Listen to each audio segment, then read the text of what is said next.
Hello everyone, you are watching ultra classes. आज हम लोग एसिड बेस और सॉल्ट का अपना तीसरा लेक्चर लेके आए हैं। पहले लेक्चर में हम लोगों ने इंडिकेटर पढ़ा था, दूसरे में अपने लोगों ने एसिड को डिटेल से ख़त्म किया था। आज अपना काम है बेस पढ़ना, ठीक है। और बेस के अंदर भी सबसे मेन हम लोग जो पढ़ेंगे वो पढ़ेंगे अपना पीएच स्केल के बारे में, ठीक है। तो स्टार्ट करते हैं अपना बेस। देखो, बेस की हम कुछ प्रॉपर्टीज़ लिखने जा रहे हैं। बेस का मतलब क्या होता है? एनी सब्सटेंस जो कि OH माइनस रिलीज करे, ठीक है बेटा, रिलीज OH माइनस, उसे हम लोग क्या बोलेंगे? बेस बोलेंगे। समझ में आया कि नहीं आया? कोई भी सब्सटेंस अगर OH माइनस रिलीज करता है उसे हम बोलते हैं बेस। एग्जाम्पल के तौर पे अगर देखा जाए, आप एग्जाम्पल ले सकते हो NaOH का, NaOH का। अब NaOH का अगर ब्रेक डाउन किया जाए तो क्या आएगा? क्या आएगा सोचो? Na plus plus OH minus आएगा। तो देखो, जैसा कि हमने आपको बताया, NaOH ने OH माइनस रिलीज करा कि नहीं करा? करा। तो इसी वजह से NaOH को हम लोग क्या बोलते हैं बेटा? बेस बोलते हैं। समझ में आया कि नहीं आया? कोई भी स्पीसीज, कोई भी कंपाउंड जो OH माइनस रिलीज करता है उसे हम लोग बेस कहते हैं। क्लियर हुआ? चलो, बहुत बढ़िया। अब इसके तौर पे इसलिए हम बोल सकते हैं एग्जाम्पल के तौर पे कि जो हमारा NaOH है वो हमारा बेस है। क्लियर हो गया? बहुत बढ़िया बात है। दूसरा इसका ये होता है, सोपी फील देता है। फील, सोपी। सोपी का मतलब क्या बेटा? कि झागदार। जैसे आप लोगों ने घर में नहाते टाइम साबुन वाबुन देखा ही होगा, साबुन एकदम झागदार सा होता है, नहीं है, उसे बोलते हैं सोपी फील या सोपी टच देता है, ठीक है बेटा। बहुत बढ़िया। दूसरी चीज, इंपॉर्टेंट पॉइंट है, ये इंपॉर्टेंट है, ठीक है बेटा, ध्यान से देखो। जैसे कि हमने लास्ट क्लास में आपको बताया था कि मेटालिक हाइड्रोक्साइड का नेचर क्या होता है? बताओ, मन में सोचो। मेटालिक हाइड्रोक्साइड का नेचर क्या होता है? सोचो। मेटालिक हाइड्रोक्साइड का बेटा नेचर होता है बेसिक। क्लियर हो गया? और अब तुम बोलोगे भैया एक बात बताओ, मेटालिक हाइड्रोक्साइड का नेचर तो बेसिक होता है, लेकिन मेटालिक हाइड्रोक्साइड क्या होता है हमें तो यही नहीं पता। देखो ध्यान से, मेटालिक हाइड्रोक्साइड का मतलब क्या है? देखो बेटा, जैसे एक तरफ आपने ले लिया मेटल, एक तरफ ले लिया हाइड्रोक्साइड। हाइड्रोक्साइड का सीधा सा मतलब होता है OH माइनस। OH माइनस, इसके अलावा कुछ नहीं। हाइड्रोक्साइड का सीधा सा मतलब OH माइनस। अगर मैं और अंदर जाऊं तो मैं बोल सकता हूं जिसकी वैलेंसी बेटा 1 होती है, वैलेंसी इज इक्वल टू 1, उसे मैं क्या बोलूंगा बेटा? हाइड्रोक्साइड। मैंने हमने लास्ट क्लास में भी डिटेल से डिस्कस किया था। अब जैसे हम मेटल की जगह कोई भी ले लो, आप ले लो, मान लो, बोलो भैया हम तो मैग्नीशियम लेंगे, है ना। तो मैग्नीशियम ले लिया, OH। मैग्नीशियम की वैलेंसी कितनी होती है? 2 होती है। जिसको नहीं पता बेटा, लास्ट लेक्चर देखो, डिटेल से बताया था ये सब। OH की वैलेंसी -1। तो यहाँ पे ध्यान से देखो, फॉर्मूला क्या बना बेटा आपका जाके? Mg, ये 2 इधर डिवाइड, इधर है, इधर क्या हो जाएगा बेटा? OH का ट्वाइस। आपने क्या करना है? इस 1 को यहाँ पहुँचा दो, इस 2 को यहाँ पहुँचा दो, ठीक है, बढ़िया। अब Mg के नीचे 1 था तो 1 लगा दिया, OH का हमने 2 लगा दिया। क्लियर हो गया कि नहीं हो गया? हाँ, किसी बच्चे के मन में ये भी आ सकता है कि एक काम करो ना भैया, इसको ऐसे लिख दो आप। बेटा देखो, जो ये 2 गया है, इसे ना O और H दोनों के साथ मल्टीप्लाई करनी है आपकी, इसकी दोनों के साथ। बट इसमें तो सिर्फ H के साथ हो रहा है ना, दैट्स वाई हम इसको नहीं लिख सकते। क्लियर हो गया? तो मेटालिक हाइड्रोक्साइड का जो नेचर होता है बेटा, वो क्या होता है? बेसिक होता है। ये बात आपने याद रखनी है। इज दैट क्लियर और नॉट क्लियर? बढ़िया। अब जो आपका बेस आपका डिजॉल्व हो जाता है, डिजॉल्व मतलब क्या? घुलना। जो घुल जाता है उसको हम लोग अल्कली कहते हैं। क्या कहते हैं बेटा? अल्कली। ठीक है बेटा, जो बेस हमारा डिजॉल्व हो जाता है उसको हम कहते हैं अल्कली। फॉर एग्जांपल, अब आप बोलोगे भैया एक बात बताओ, जो घर में हमारे सर्फ एक्सेल आता है वो भी बेस है, सोपीटस तो उसका भी होता है ना, वो भी पानी में घुल जाता है। तो क्या वो अल्कली है? क्या वो अल्कली है? मन में सोचो, क्या वो अल्कली है? डेफिनेटली है। आप उसे क्या बोलोगे? Yes, it is a alkali. Is that clear और नॉट क्लियर? बहुत बढ़िया। ये हमारी कुछ बेस की प्रॉपर्टी हो गई है, ठीक है, फिजिकल वाली। अब हम लोग इसकी केमिकल प्रॉपर्टीज पे बात करते हैं। देखो बेटा, केमिकल प्रॉपर्टीज,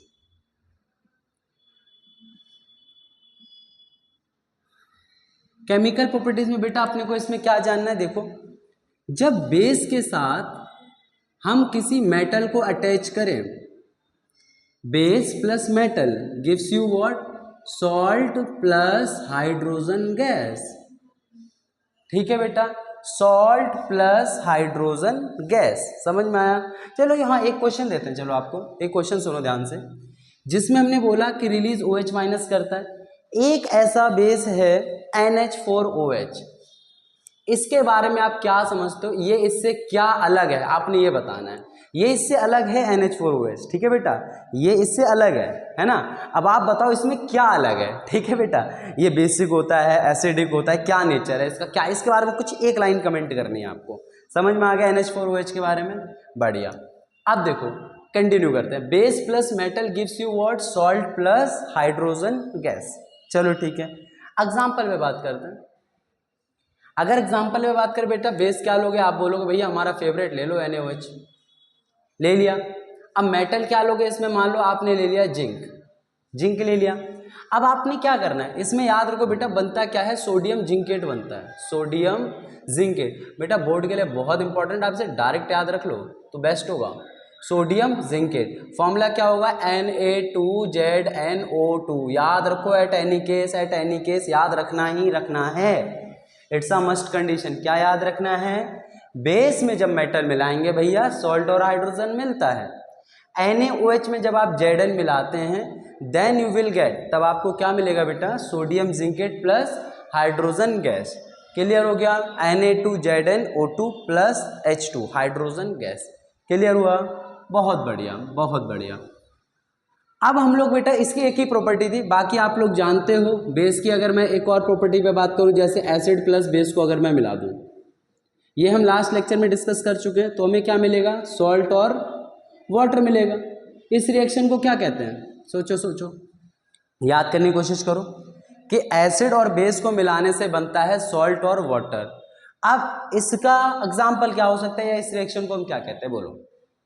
इस रिएक्शन को कहा जाता है बेटा न्यूट्रलाइजेशन रिएक्शन। क्या कहा जाता है, न्यूट्रलाइजेशन रिएक्शन, जिसमें एसिड और बेस को हम मिला देते हैं। इसका एग्जाम्पल की अगर हम बात करें बेटा क्या होगा, देखो ध्यान से, एसिड होता है HCl, बेस क्या हो गया बेटा NaOH।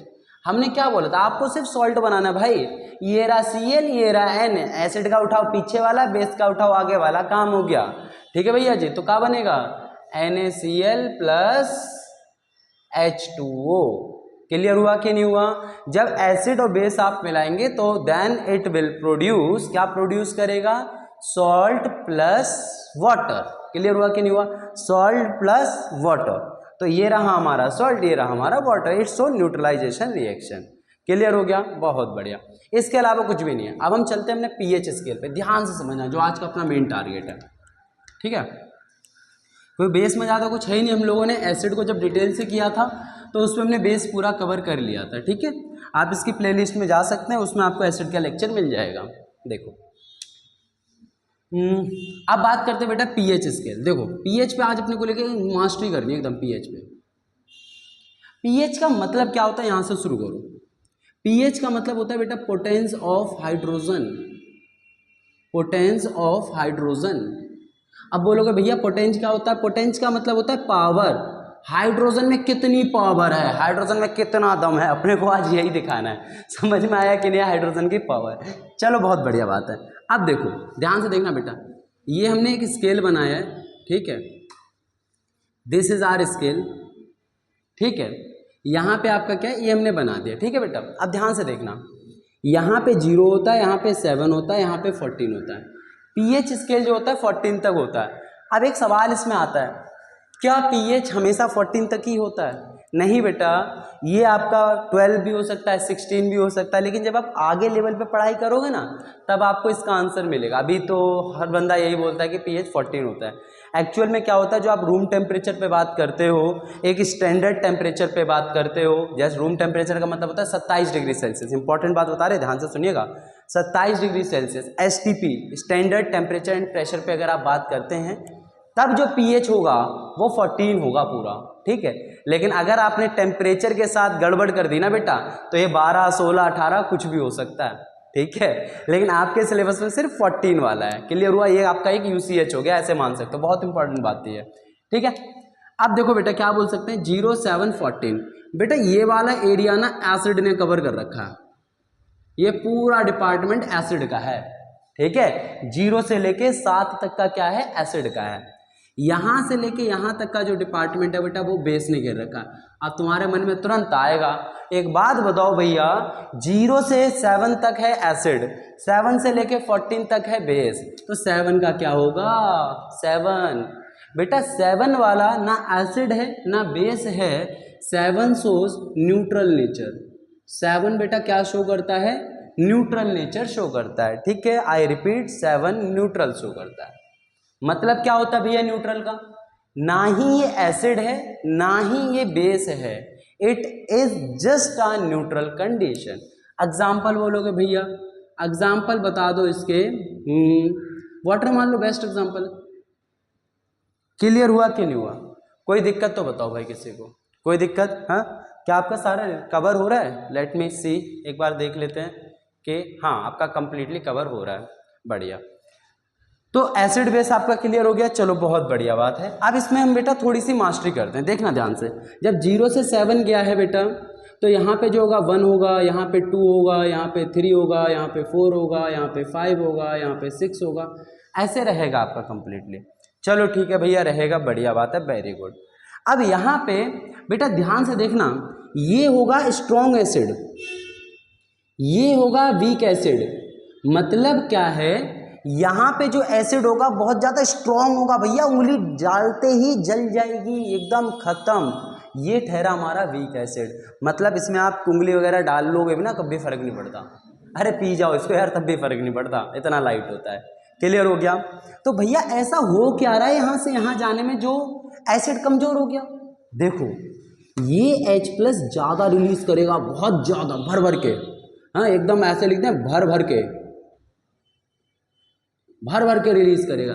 लेकिन ये क्या करेगा बेटा, ये कम कम रिलीज करेगा, कम कम कम कम, हाँ समझ आया कि नहीं आया। ये एसिड कैसा रिलीज करेगा, H+ कैसा रिलीज करेगा, कम कम, ठीक है बेटा। वीक एसिड कितना रिलीज करता है, कम कम रिलीज करता है, और जो स्ट्रॉन्ग एसिड होता है वो भर भर के H+ को रिलीज करता है। क्लियर हो गया, बढ़िया। इसी बेसिस पे ये स्ट्रॉन्ग एसिड है और ये वीक एसिड है। क्लियर हो गया कि नहीं हो गया।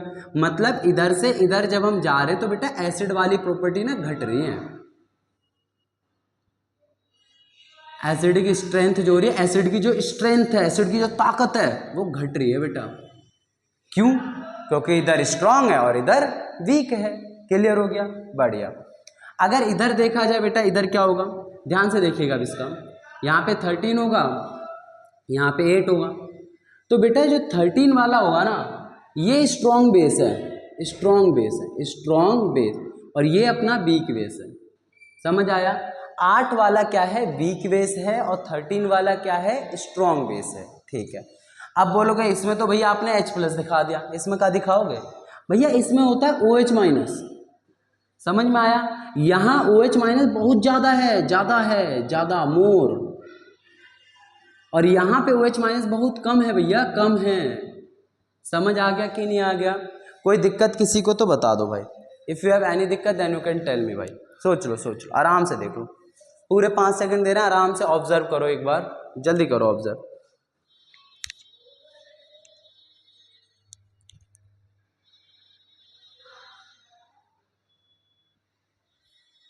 उम्मीद है कर लिया होगा, दिक्कत नहीं है आप लोगों को, ठीक है।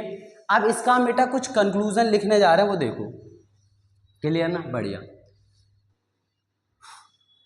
नंबर ऑफ H+ अगर ज़्यादा होंगे, ज़्यादा इंक्रीज, तो बेटा एसिड वाली प्रॉपर्टी बढ़ेंगी, स्ट्रॉन्ग एसिड होगा। समझ में आ गया। H+ ज़्यादा होगा तो एसिड ज़्यादा, और अगर नंबर ऑफ OH- ज़्यादा होगा तो क्या होगा, बेस तगड़ा होगा, ठीक है। अब इस डायग्राम में बहुत गंद मच चुकी है, मैं कुछ कंक्लूजन्स, कुछ रिजल्ट लिख देता हूं इससे रिलेटेड आपके लिए, ठीक है। देखो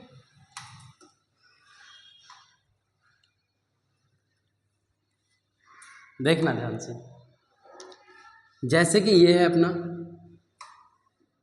0 7 14, ध्यान से देखना, इधर से इधर जाने पे एसिड वाली प्रॉपर्टी बेटा क्या होंगी, डिक्रीज होगी, ठीक है, एसिड वाली प्रॉपर्टी क्या होगी, डिक्रीज होगी। और इधर से इधर जाने पे बेटा बेस वाली प्रॉपर्टी डिक्रीज होगी। समझ आया कि नहीं, उल्टा चलता है काम। ठीक है बेटा, एक खास बात बताते हैं, जैसे ये 8 है, यहाँ 10 है। अब मैं आपसे बोलूँ इन दोनों में से स्ट्रॉन्ग एसिड कौन सा है, अब तुम्हारे मन में आएगा भैया ये तो बेस है, एसिड की बात ही नहीं हो रही।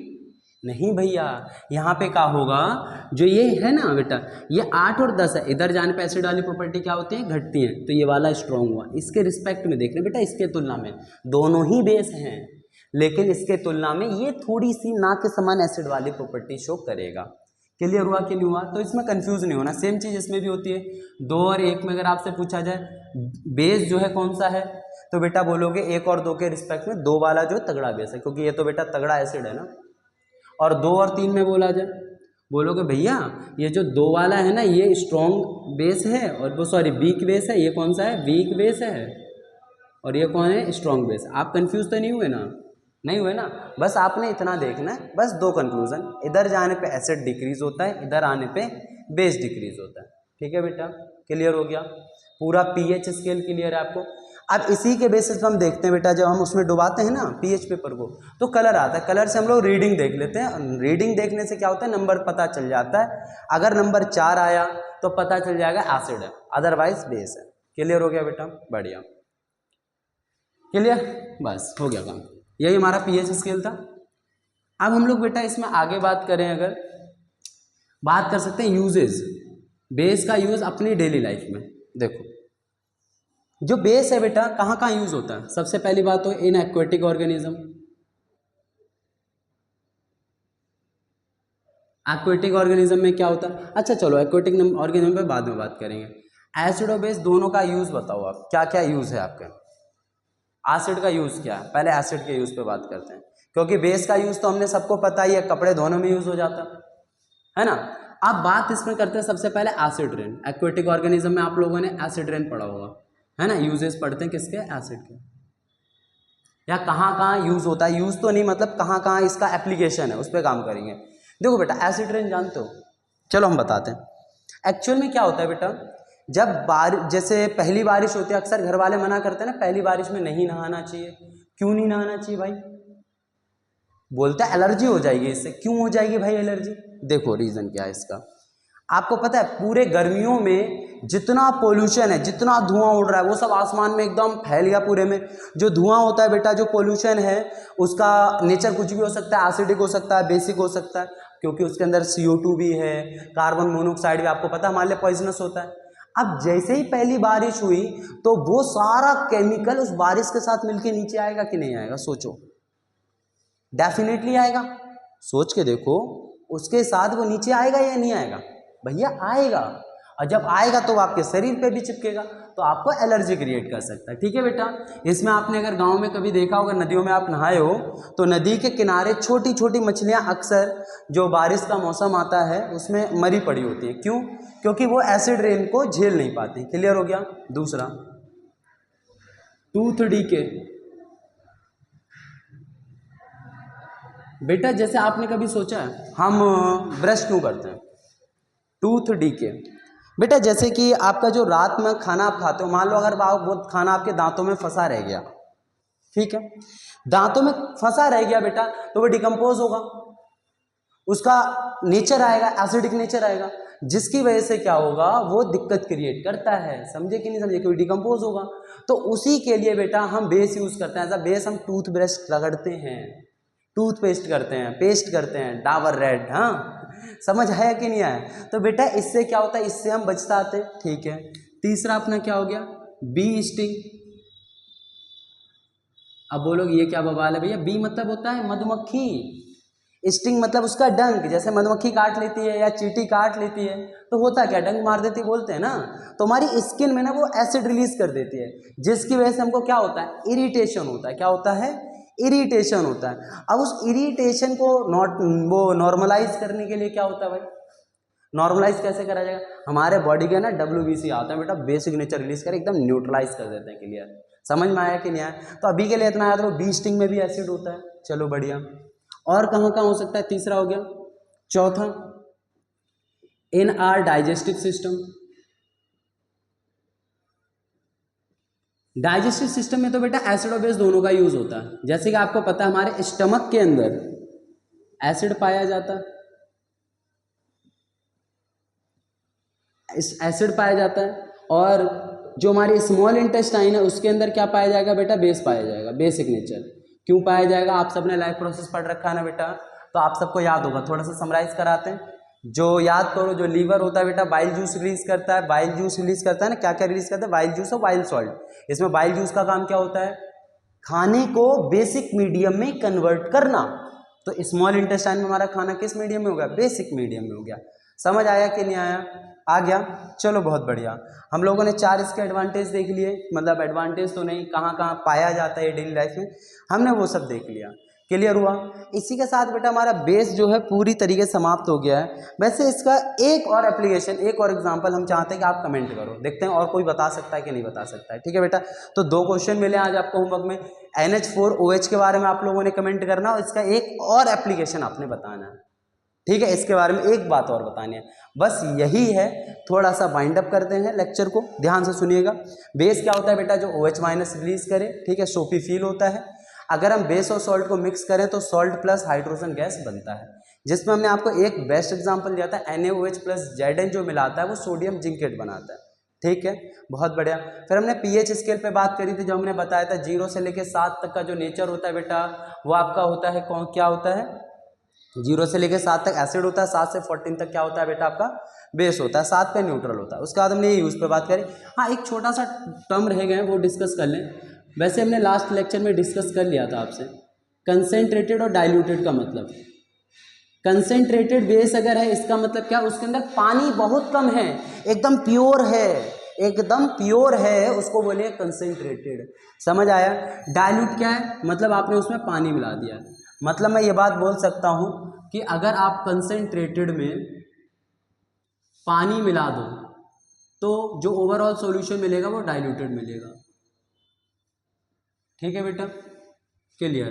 अब इसमें सवाल ये उठता है कि भैया हम बेस को डाइल्यूट कैसे करेंगे। जैसे हमने एसिड को डाइल्यूट किया था ना, सेम प्रोसेस होता है कि आपने क्या करना है, जो बेस, जो आपके पास बेस है उसमें पानी डालोगे या पानी में बेस डालोगे। सवाल उठता है पानी में बेस डालोगे या बेस में पानी डालोगे। तो बेटा पानी में बेस डालेंगे, एक एक बूंद डाल के उसे घोलते रहेंगे, जब से हम, जैसे कि हमने एसिड में पढ़ा था। क्लियर हो गया, कोई दिक्कत तो बताओ, कोई दिक्कत नहीं, हाँ ठीक है, समझ आ गया कि हम एक एक बूंद डालेंगे और कंटिन्यूसली उसे स्टिंग करते रहेंगे, करते रहेंगे, करते रहेंगे, जिससे इजीली हमारा डिसॉल्व हो जाता है। तो इसी के साथ हमारा बेस एकदम खत्म हो गया है, समाप्त हो गया है। अब हम लोग नेक्स्ट लेक्चर में अपना सॉल्ट के बारे में डिटेल से पढ़ेंगे, उसी के साथ हमारा चैप्टर समाप्त हो जाएगा। क्लियर हुआ, बाकी मिलते हैं नेक्स्ट लेक्चर में।